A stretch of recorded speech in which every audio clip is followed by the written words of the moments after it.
In this episode, Michael and I sit down to discuss the biggest hangups that usually cause people to not successfully practice IBC, and then what you can do to correct those hangups. So let's go ahead and dive in, Michael. We were just talking before the show about the things that, I've been in the business. I'm about to leave the business to go into ministry, but I've been in the business for 11 full years, 12 if you count when I first got started. And it's like, everyone is circling around the same things for 12 years. Everybody has the same exact hangups at some point in their IBC journey. That's right. They're normally based on misunderstandings, and I think we can kind of help solve. And of course, in this podcast show, we've done it many times, trying to circle around these same things that almost everyone gets hung up on. So let's go and just dive into what do we think are the things that most people run into at some point that cause them to be, I don't know, anxious or stressed or fearful or doubtful or whatever it is that causes them, that just cause a little bit of angst. Oftentimes, it's just simply due to some misunderstandings about some key things. So let's go ahead and dive in. Yep. So I have my own personal podcast I created, and mostly it was like an audio journal, and I sent it to some people. Started a few years ago, and I have some interviews with Ray Poteet, founder of our company. And I was going back and I was listening to some of those recently, and I actually asked him this question. I was like, Ray, with all 20 plus years of meeting with people and doing this, what are the biggest things that you see that prevent people from being able to fully benefit from the infinite banking concept? And he said two things: loan repayments and fear of premium. And he's, people not understanding the repayment of themselves with interest, paying themselves back. And two, he said people get nervous about making the policy the size that it should be. And really, because when you limit your premiums, you really limit your banking system, and it's just not as big and profitable and as beneficial as it could be. Those were the two things that he mentioned. Yeah. And those are the two. Yep. Yeah. And we were talking about that today. We were like, that's exactly right. That's exactly what we've seen. Isn't that right, Nate? Yeah. I mean, the fear of premium and a misunderstanding about how loans really work. So, I mean, and it's the constant battle from the day that you start learning about it to the day you start your policy. And then 5 or 10 years later, it's like the test that lies before you is, are you going to believe that the fear, or are you going to believe the reality? And sometimes it can be very confusing as to which voice is going to win. So often I talk to clients and, they were excited to get started with their policies, but then life gets in the way. They get confused down the road. They forget what we talked about. I mean, years go by, and suddenly this thing that was actually the premiums that they started funding into policies that were supposed to produce freedom end up producing bondage. Like we forget that the whole reason we're paying premiums is to build up this capital that we can go use to accomplish things that we need to accomplish in life. It's supposed to actually produce good in our lives. Yeah. But then due to fear or something like that, we end up seeing premiums as something that is taking things away from us. So that's when you start getting people asking the questions like, hey, when can I turn this thing off? Right. I can't wait till the policy has enough money so it can start paying for itself. And you get all of these issues and all of these thoughts and perspectives that are technically not infinite banking anymore. They're saying, I don't want my money to go into my policy. I have other places I'd like to put this money. That's often what it is, because they see the policy premiums as a payment, and they forget that the whole point of putting the premium into the policy is to have money to then go do those other things. So they forget the infinite banking is what they forget. So they think, if I turn off the premiums, then I'll have money to go do these other things. And I'm like, well, it looks like we got to go back to the fundamentals of IBC again. Yep. Because you have forgotten that the premiums produce cash value that you can then go use to go do these other things, which then brings up the second point, Michael, which is loans and loan repayments. Mm-hmm. Well, now, Nate, if I go to use from the policy to go do that thing that you're telling me to do, now I have this loan and this interest. And so it's like we have to constantly go back to the fundamentals. They forget why Mm-hmm. they did it in the first place, is essentially what happens. Mm-hmm. Mm-hmm. Yeah, I was going to start with fear of premium, especially because I do think it's fear. I do think it's doubt or uncertainty, but I think a lot of that goes back to conditioning. Like premium is a word that everybody knows, and they've known it their whole life before they ever found out about infinite banking. Yep. They know that word and they're very familiar with that word. And we've been conditioned to think about that word and that idea, the idea of premiums in a certain way. Yep. And the premium is like, man, if I could make that premium as small as possible, it doesn't matter what kind of insurance you're talking about, dental insurance, homeowners insurance, car insurance, doesn't matter what kind of, health insurance, doesn't matter what kind of insurance you're talking about, man, if I could just get my premium smaller, I'd be better off. Oh, I get a better deal on my insurance premiums with Geico than I do with State Farm or whatever. And we're taught to shop for the lowest premium we can possibly find. And then, if, I've been paying for this insurance policy, but I don't need it. I can actually get rid of it and free up some cash flow. Yay. Yeah. And so, that's how we're conditioned. And you talk very successfully about the difference between an income statement transaction and a balance sheet transaction and how these types of premiums are completely different. So you want to talk about that distinction? Yeah, that'd be a great time. So exactly right. Like most of the time people think of their premiums as if they belong on the income statement. So the things that belong on the income statement are income and expenses. And that's it. There's nothing else on the income statement other than income and expenses.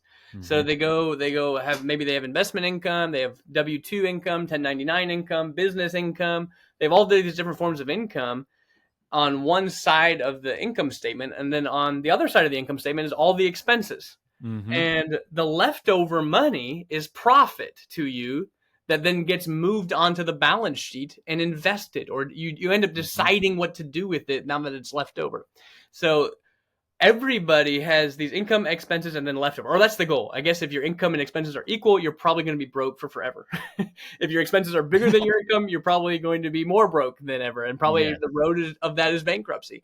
So the goal for most people is to have income be greater than their expenses. So they reduce the expenses to so there's something left over that they can go put to work. That's what we're talking about. Mm-hmm. The biggest violation that most people end up having in their mind is they lump their life insurance premiums onto the expense side of the ledger. And that's fair, as you already said, Michael, because guess what else is on the expense side of the ledger? Every other insurance policy that they own. Yep, that's right. Car insurance is an expense, home insurance is an expense, dental insurance is health insurance. All of these are true expenses. Yep. They're not assets. They're just insurance products. Mm-hmm. And so they belong on the expense side. And so they just lump in the life insurance, and then they look at it and they say, this is like one of my biggest expenses. This is a huge expense to me, and I can't wait till I get rid of this expense. Yep. Because look, if I have my life insurance premium as an expense on the income statement, then my profit has shrunk. Now I have less money to go do whatever I want with and all of this other stuff. And what we're saying is, guys, whole life insurance policies are an asset. They belong on your balance sheet. Yeah. We use the money that's left over from your income statement. You have your income, you have your expenses, and there's money that's left over. That's the money. We call it free cash flow is what we've used to determine this. That's the money that you use to pay the policies, and they belong on the balance sheet because they produce value like an asset. So there's a big difference between insurance products that are expenses and insurance products that are assets. Yeah, exactly. So it's accurate to say that the premium on an infinite banking type policy or a whole life policy is a transaction that occurs after the money moves onto the balance sheet. Correct. Yep. So it can only be defined that way. In other words, you don't build your life around the whole life insurance premiums. The whole life insurance premiums and the cash flow that you're designating to fund policy should always be the money that's going to be moved to the balance sheet.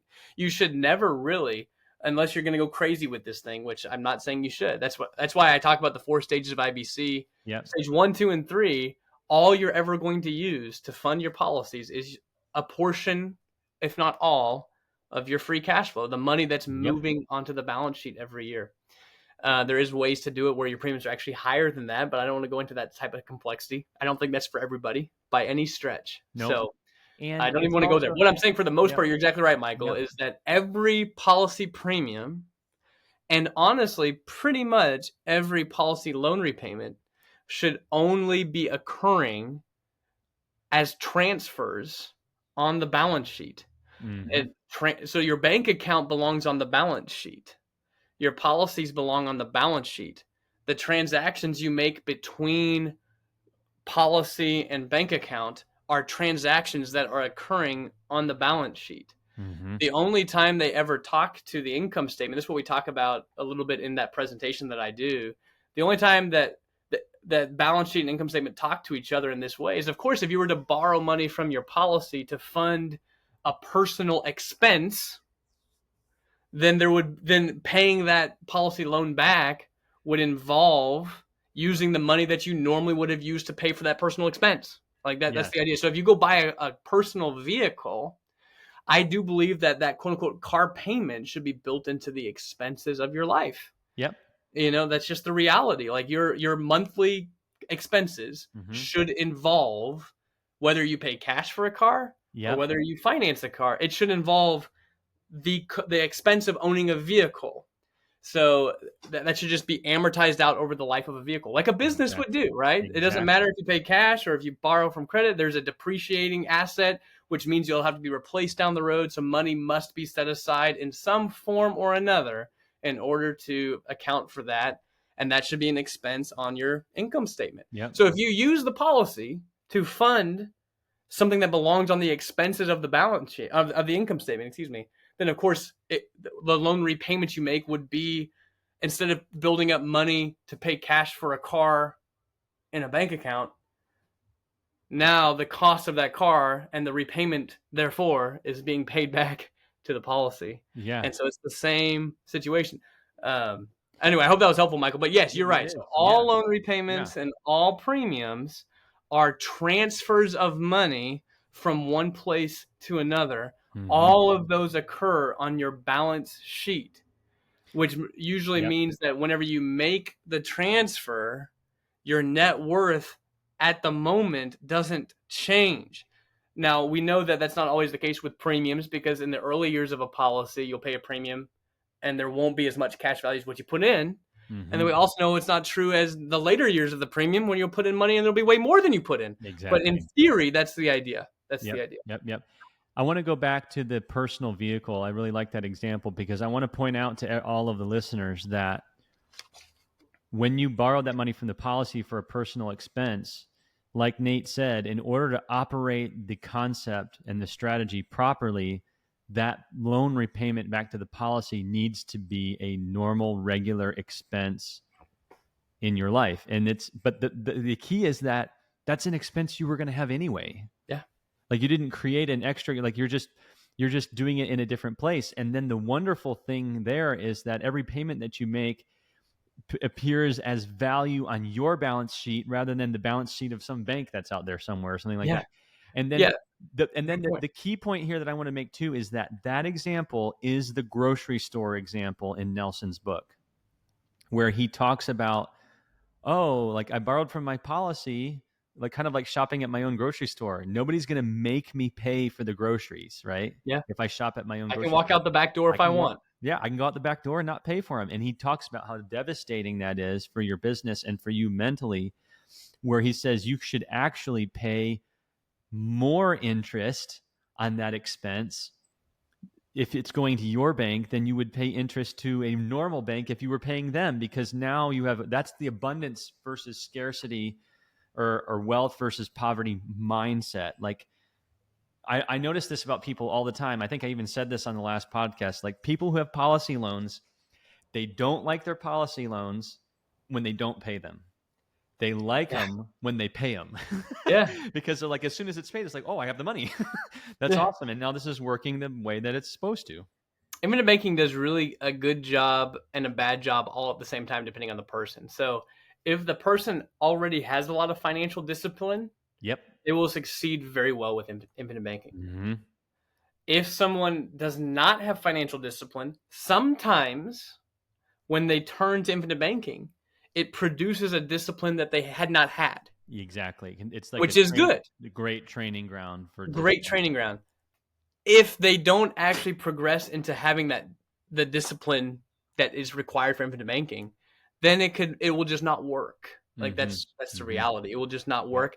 But if the reality is, if you had done anything the way if you treat anything the way you treat infinite banking, it will none of it will ever work. Exactly.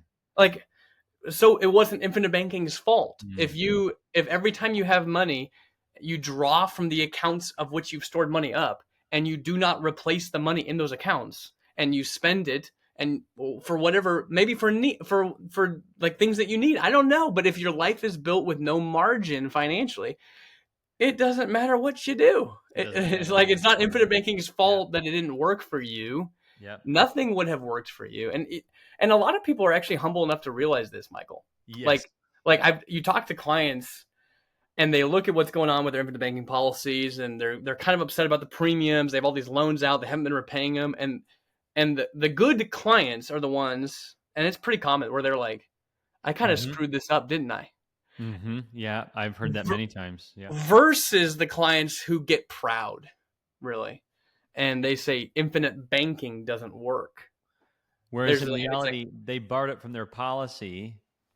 They paid their savings or their checking account back, and then they viewed the checking account as having a bunch of extra magical money, which they spent on something else that they yeah, didn't track. I mean, they never you would have, nailed it. like, you know what I mean? That's So, what I'm saying. Like, infinite bank, there is actually, it is and I've made that impossible. mistake myself, by the way, and then Yeah, corrected it. So it's it's like, impossible for infinite banking not to work. yeah, It's one of the few things built on guaranteed contracts that if you just do the thing, yeah, it's going to work. It's kind of like, as we've talked about jokingly a little bit, like Dave Ramsey's style to some degree, as far as like it's a system that he preaches. yep, And it's true. yep, If you live on less than you make and save money, you will have money. like, right, like that's not that complicated. And so right, it's like the same thing with infinite banking. Like, it's yeah, not that complicated. Like, no, no, it's not. if you save money by paying premiums, you live on less than you make on your income statement, money will be produced on a balance sheet. You'll start to build assets automatically. This isn't rocket science. If I have Mm-hmm. 100,000 of income and 80,000 of expenses, that means there's 20 grand that's going to be left over that will move to my balance sheet, and it will be $20,000 of cash that I can then decide what I'm going to do with. Yep. So there's going to be money on the balance sheet, and we just get to decide what we're going to do with that money. And Mm-hmm. so we believe that you should first put it into policies before it's gone out and invested. That's the theory Yep. of infinite banking. That's the whole Yep. point. Yep. If you repay the policy loans when you take it out in accordance with what you took it out for, you will have more money in the future Yep. automatically. There's Yep. no question. You will build up a storehouse to be able to utilize for you and for generations to come. There's just Makes no way sense. around it. Yep. So Yep. if it's not working for you, it's possible that maybe, Michael, we've all run into people who maybe they lost a job, or their business suffered and failed for whatever reason. Mm-hmm. And the policies that they set up, they were confident in and they were happy to do, it didn't really work out. They had to close them down for whatever reason, or something was to happen. But whenever you talk Yeah. to most of those people, their heart will be revealed. Like, in other words, it wasn't infinite banking's fault. This same thing would have happened no matter what they Yeah. had done with their money. Like, Yep. they would have Yep. had to pull all the money out of whatever they had done with their money to survive during the train wreck. And so all of, like, maybe they would have put all their money in Mm-hmm. mutual funds in a brokerage account or something. Then they would have had to pull all that money out to survive, and then they Right. wouldn't have the stocks anymore. Yep. And it's like, Yep. I'm just saying, it's the same thing. Yep. It's the same. But and Yep. so people with some humility will often say, okay, it wasn't infinite banking's fault. It's just this, I went through a really rough patch financially for whatever reason, but I'm not going to blame the concept. Something happened to me. I couldn't do the concept because Mm-hmm. of these catastrophes. Whereas, of Yep. course, we'll see other clients they'll have the same situation and they will think infinite banking failed me for whatever reason. Yeah. Um, I think, yeah. And I think that's a good place to wrap that up too, because to wrap this up for today, because what I want to say to people is, look, there's a lot of conditioning here. Like if your system, if you've kind of screwed something up or whatever, you're listening to this, or if you're concerned about that, or like we've all been through it too. We're all, we've been through the same thing. Two things that we learned today. What are the two things that really prevent people from taking advantage of infinite banking the most? Number one, fear of premium. Number two, loan repayments. We have been conditioned that we don't like premiums and loans are bad. Like we've been heavily conditioned. Every single and we person don't listening. blame you for being exactly. No, It's like there's no judgment here for you feeling like I paid the none, premium, I make these loan repayments bad, because you how could you not feel that way to start with? none at all.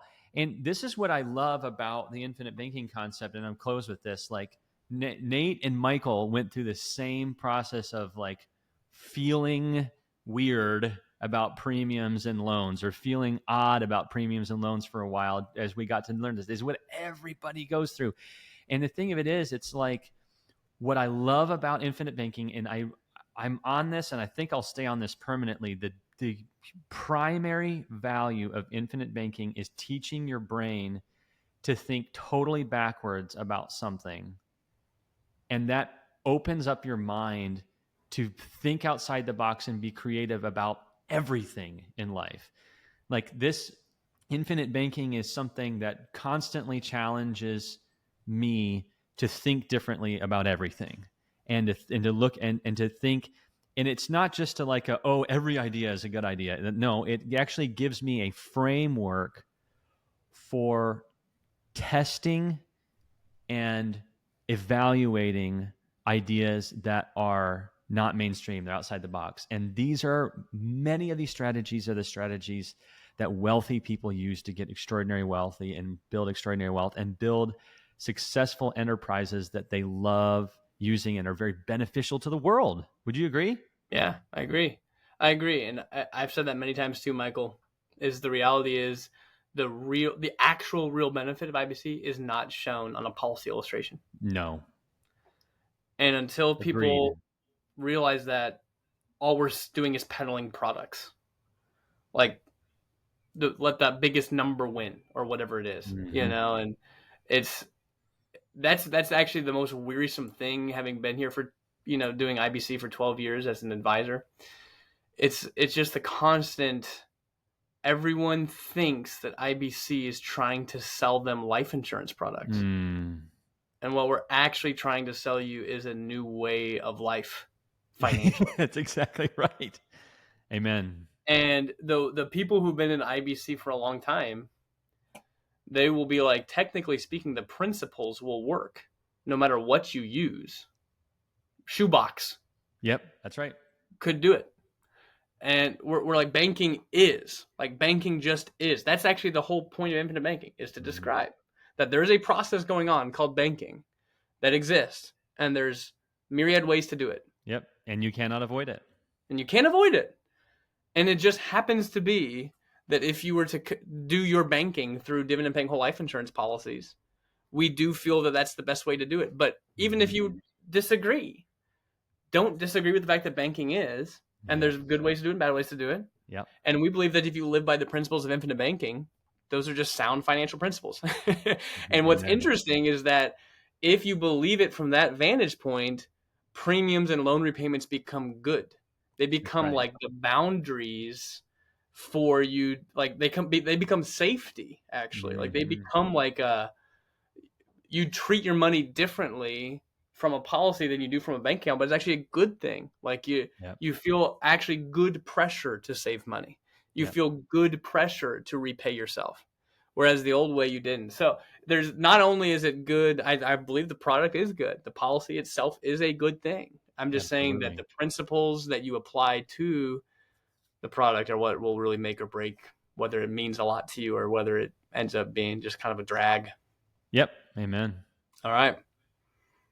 Should we close it down, Michael? Yep. That's all right. Thank you guys for being here. That's so awesome. Thanks for another episode of Dollars and Nonsense. If you follow the herd, you will be slaughtered.